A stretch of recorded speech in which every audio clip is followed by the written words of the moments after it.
نحمد ونصلي ونسلم على رسوله الكريم اما بعد فاعوذ باللہ من الشیطان الرجیم بسم اللہ الرحمن الرحیم۔ ناظرین کرام، آج آپ کے سامنے سورہ البقرہ کی آیت نمبر 91 سے تفسیر قرآن کا سلسلہ شروع ہوگا۔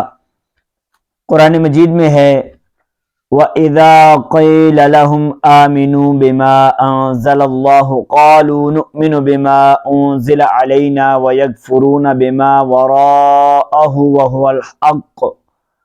وَهُوَ الْحَقُّ مُصَدِّقًا لِمَا مَعَهُمْ قُلْ فَلِمَ تَقْتُلُونَ أَنْبِيَاءَ اللَّهِ مِن قَبْلُ إِن كُنتُم مُؤْمِنِينَ۔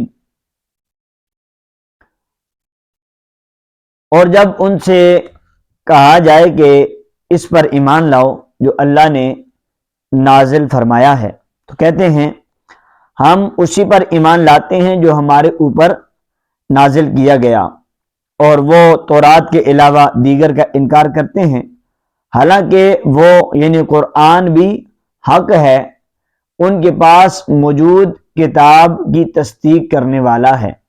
اے محبوب، تم فرما دو کہ اے یہودیوں، اگر تم ایمان والے تھے تو پھر پہلے تم اللہ کے نبیوں کو کیوں شہید کرتے تھے؟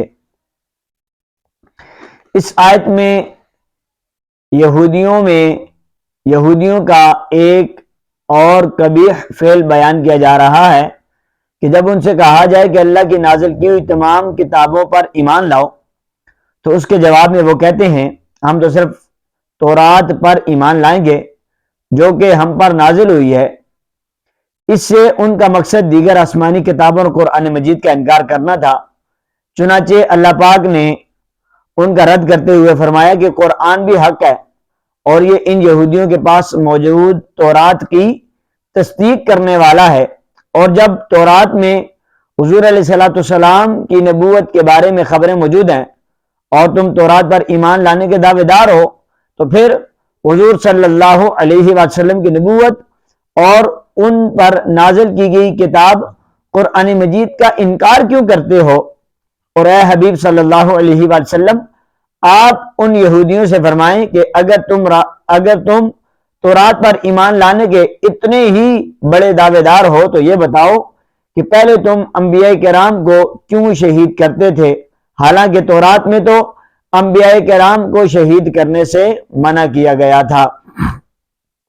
اس آیت سے معلوم ہوا کہ تمام آسمانی کتابوں پر اور حضور علیہ السلام کے فرمانوں پر ایمان لانا ضروری ہے، اور ان میں سے ایک کا بھی انکار کفر ہے۔ یوں ہی تمام انبیاء کرام پر ایمان لانا ضروری ہے، اور ان میں سے ایک کا بھی انکار کرنا کفر ہے۔ انبیاء کرام کی تعظیم ایمان کا رکن اعلیٰ ہے، اور ان کی توہین کرنا کفر ہے۔ اللہ پاک کے نبی علیہ السلام کو شہید کرنا کفر ہے۔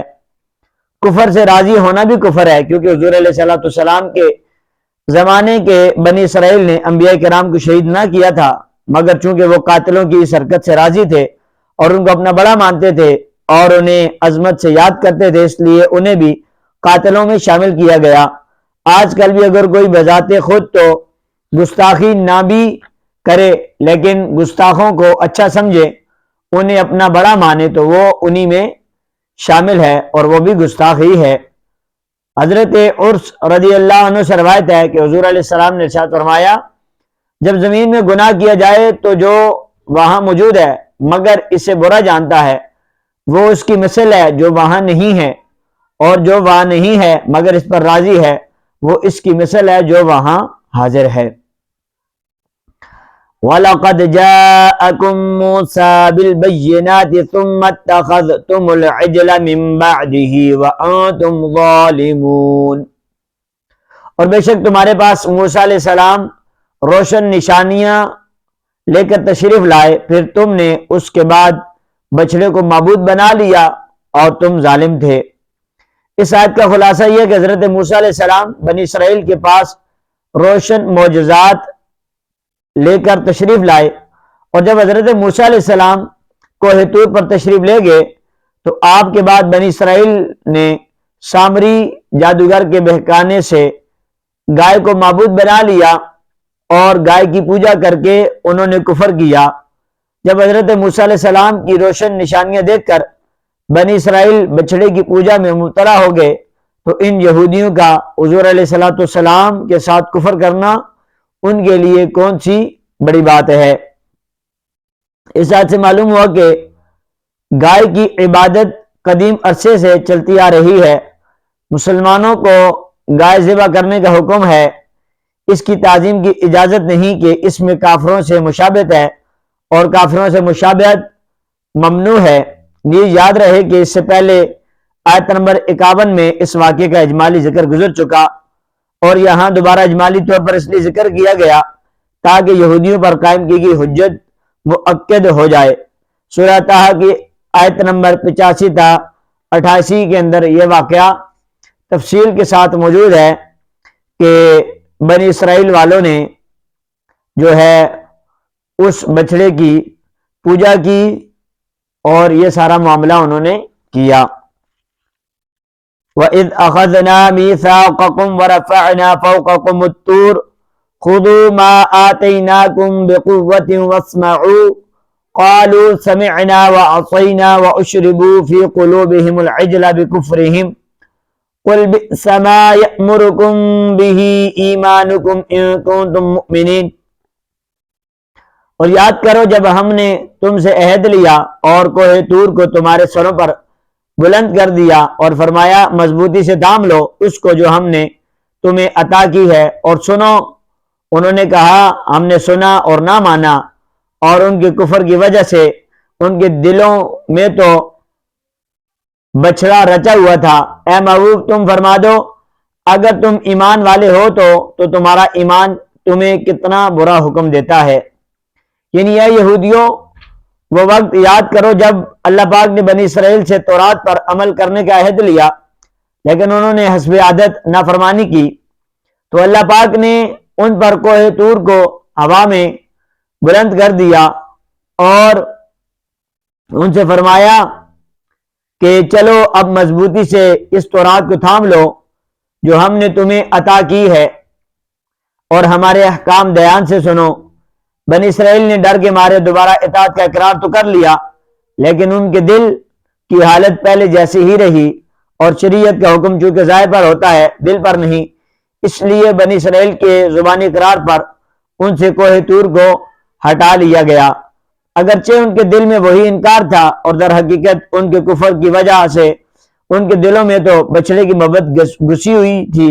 اے حبیب صلی اللہ علیہ وسلم آپ ان سے فرمائیں کہ یہودیوں تم اپنے اسلاف کی اس حرکت کو جانتے ہو لیکن تم نہ اس سے نفرت کا اظہار کرتے ہو اور نہ ہی اس سے اپنی برات ظاہر کرتے ہو، تو خود بتاؤ کہ کیا تورات پر ایمان لانے کے یہ تقاضے ہیں؟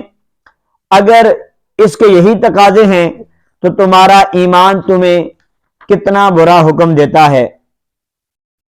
اب یہ جو آیت بیان ہوئی اس آیت سے ایک بات یہ بھی معلوم ہوئی کہ جب تک دل میں برائی کی لذت و حلاوت موجود رہتی ہے تب تک ایمان اور نیک اعمال کی شیرینی اس میں داخل نہیں ہو سکتی اور گناہوں پر اصرار ایمان کی مٹھاس اور عبادت کی لذت محسوس نہیں ہونے دیتا۔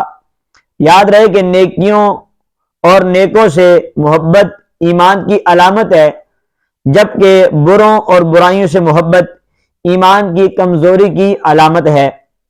لہذا ہر شخص کو چاہیے کہ وہ اپنی ایمانی قوت کو اپنے قلبی میلان سے معلوم کرے کیونکہ جن دلوں میں فلموں، ڈراموں، بے حیائیوں اور گانوں کی محبت ہو ان دلوں میں نماز، ذکر، درود اور تلاوت کی محبت نہیں سما سکتی۔